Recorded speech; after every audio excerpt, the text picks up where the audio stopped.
This channel does not promote any violent, harmful, or illegal activities. All content provided by this channel is meant for an educational purpose only. এক বছর ধরে আপনারা লড়াই করছেন, গোটা বাংলার মানুষ আপনাদের পাশে দাঁড়িয়েছে দিনের পর দিন। আজকে রাস্তায় এসে পুলিশের কাছ থেকে অভিজ্ঞতা কি পেলেন? আজকে পুলিশ এতটাই সক্রিয় হয়েছিল আমাদের আটকাতে, তার অবস্থা দেখুন। আমার শরীরের সমস্ত শাখাটা ভেঙে দিয়েছে, কপালে ফুলে গেছে, পিঠে কেটে গেছে। আমাকে ফেলে দিয়ে তিনজন পুলিশ মিলে মেরেছে, আমাকে আটকিয়ে রাখছিল, কিন্তু ওর বাবার সামনে এসে গেছিল। আমি তো ওনাকে ছেড়ে সরে যাব না, তাই পুলিশ আমাকে মেরেছে। সেই 9 আগস্ট 2024 আমার মেয়েটাকে আমার কাছ থেকে কেড়ে নিয়েছে, গোটা পৃথিবীটাই আমার কাছ থেকে কেড়ে নিয়েছে। আজকে হাতের শাখা ভেঙে দিয়েছে। আমি এই পুলিশকে, এই মমতাকে ছাড়বো না। আমি আজকে নবান্নে ঠিক পৌঁছাবই।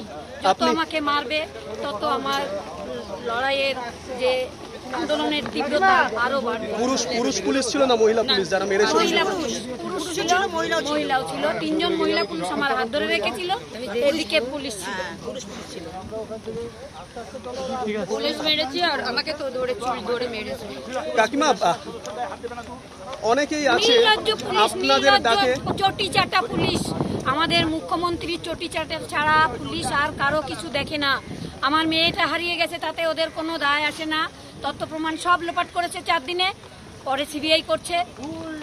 এখনো আমরা বিচার পাইনি। আমি অপেক্ষায় থাকবো, মেয়ের বিচার নিয়ে ছাড়বো। আমার পৃথিবীটাই হারিয়ে গেছে, আমাকে মেরে ওরা ক্ষান্ত কিছুতেই পারবে না।